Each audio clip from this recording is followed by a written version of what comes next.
Fala galera, passando aqui para dar aquele breve recado para vocês. Você que gosta de fazer apostas esportivas, eu super te recomendo a Bet7k. A Bet7k é a grande aposta do momento, seu primeiro depósito. Eles dobram o valor, botou 10, vira 20, 20, vira 40, 50, vira 100, indicando um amigo. Você ainda ganha R$ 20 para poder estar apostando. Lembrando que o limite máximo de bônus são R$ 1.200. Bet7k, parceiro do canal Futebolaço Podcast. O link tá aqui, ó, na descrição do vídeo e no primeiro comentário fixado. E agora vamos chegar na eleição atual, ao qual você hoje é o segundo vice-presidente geral do Vasco. Roberto, na sua visão, a gente viu N narrativas para os dois lados daquele problema daquela eleição. A galera da oposição que perdeu chama aquilo de golpe.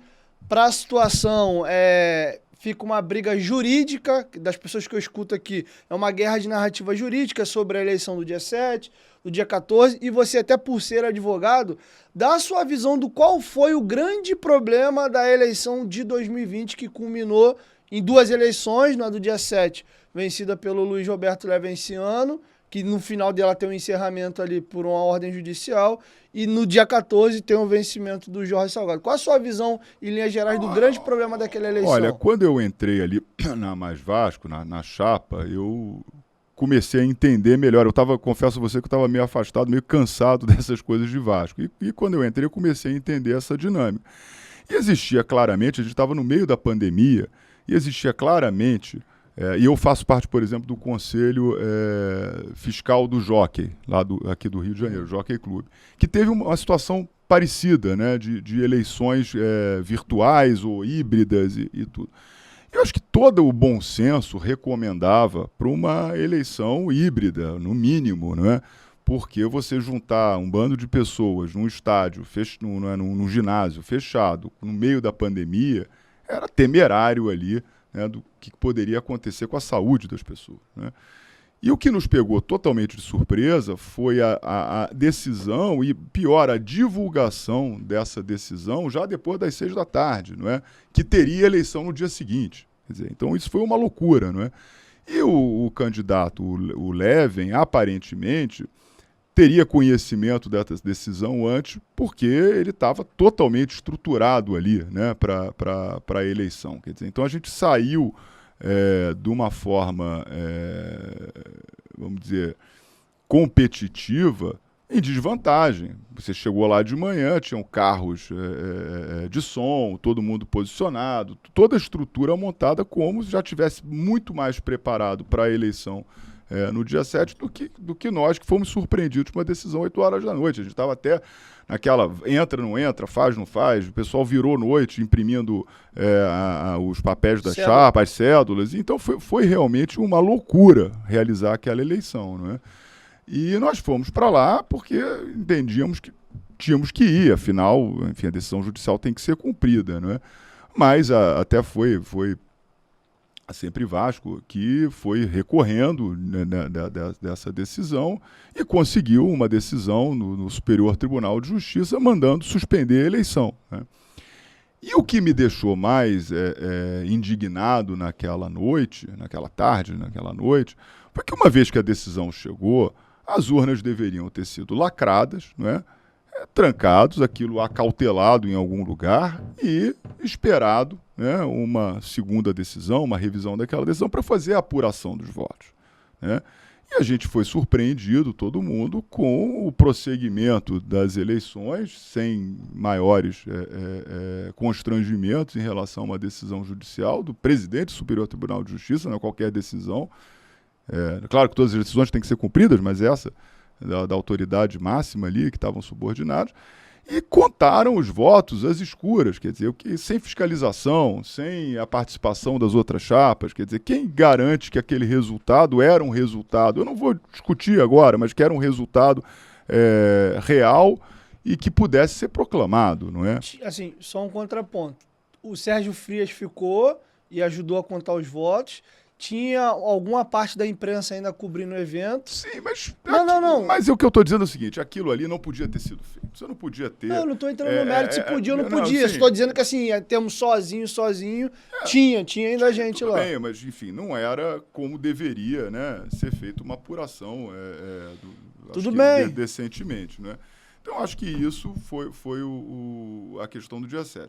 A questão depois da outra eleição, eu acho que o outro candidato, o Levin, o Sérgio Frias, deveriam ter participado, né, da eleição que acabou sendo a eleição que nós fomos eleitos, né, que foi híbrida, né, no calabouço, legítima. As pessoas que votaram no Levin em São Januário poderiam ter ido lá, poderiam votar online, e o resultado certamente seria outro, tá? Não vou dizer, ele poderia ter sido eleito, poderia estar em segundo lugar, compondo o Conselho Deliberativo com a sua base. Quer dizer, você não participar, você vai pegar 2 pesos, 2 medidas. Nós, surpreendidos, na véspera da eleição, com poucas horas para gerar chapa, para gerar cédula, fazer tudo, se organizar, mesmo assim nós fomos participar. Eles, né, com o tempo, com essa decisão de fazer híbrida, passando, com toda a capacidade de participar, se recusaram a participar, alegando que seria um golpe, que seja o que for. Eu acho que as 2 decisões judiciais que conduziram à realização das eleições foram observadas por uns e não observadas por outros, entendeu? E acho que foi isso que levou hoje a essa tensão política que a gente teve que passar aí durante um ano, agora acho que acalmou um pouco, mas é muito chato, porque realmente você cria um ambiente no Vasco de briga quando você tem que ter uma disputa eleitoral no momento da eleição. Acabou a eleição, é todo mundo vascaíno, todo mundo torcedor do time, todo mundo sócio do clube, todo mundo participando da agremiação, e tem que trabalhar para o melhor para a agremiação, seja como situação, seja como oposição, né? Eu acho que isso é que faz você ter uma relação civilizada com o seu opositor.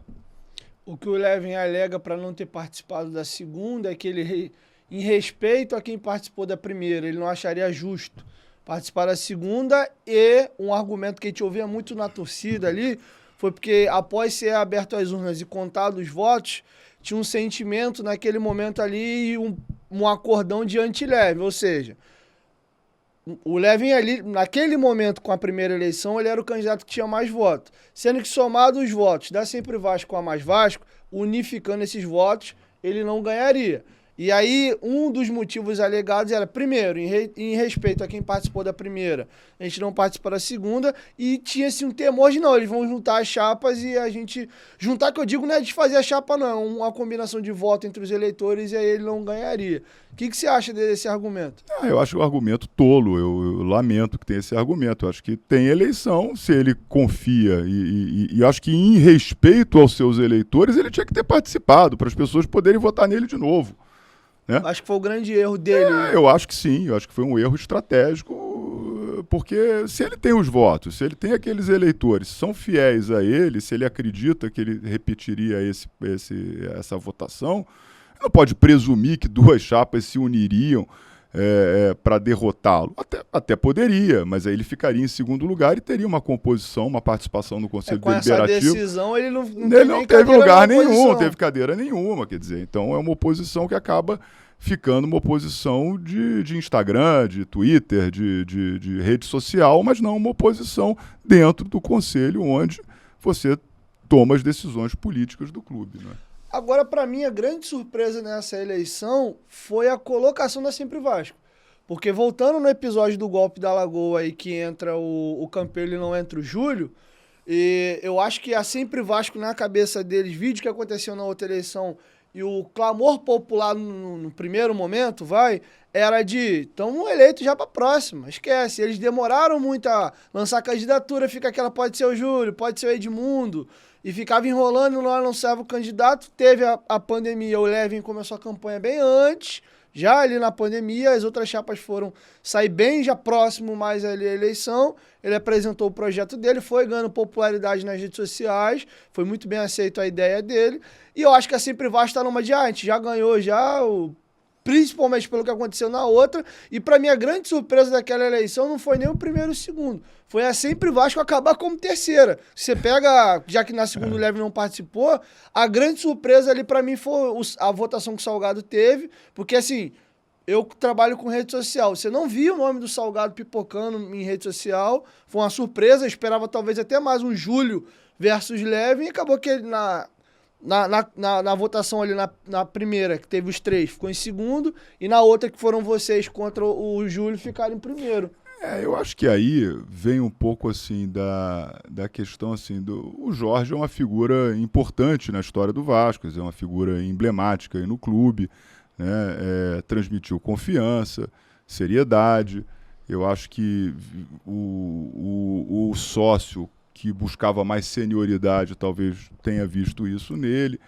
Eu não vou avaliar assim, estratégia política da Sempre Vasco, talvez tenham ficado um pouco a cavaleiro, achando que a qualquer momento eles poderiam serem vencedores. Eu sou amigo pessoal do Júlio, gosto muito dele, gosto muito das pessoas que fazem parte da Sempre Vasco, já apoiei ele em eleições. E acho que hoje a Sempre Vasco é uma oposição que soma, né? É uma oposição que ajudou muito a gente nesse processo da SAF, que vem ajudando a gente muito no Conselho. E em algum momento, acho que o Júlio vai ter oportunidade de presidir o Vasco. Acho que ele vem trabalhando há muitos anos para isso. E não vejo, sinceramente, problema nenhum nisso. Eu sempre fui muito, confesso a você, eu nunca fui ligado a nenhuma corrente, a nenhum partido. Assim, o meu partido é o Vasco, é ajudar o Vasco, é tecnicamente usar o meu conhecimento técnico no que eu puder para ajudar a instituição, entendeu? Então, assim, não me preocupa essa questão política, essas picuinhas. Isso aí, para mim, a gente tem que voar acima disso, a gente tem que fazer um trabalho no melhor para o clube.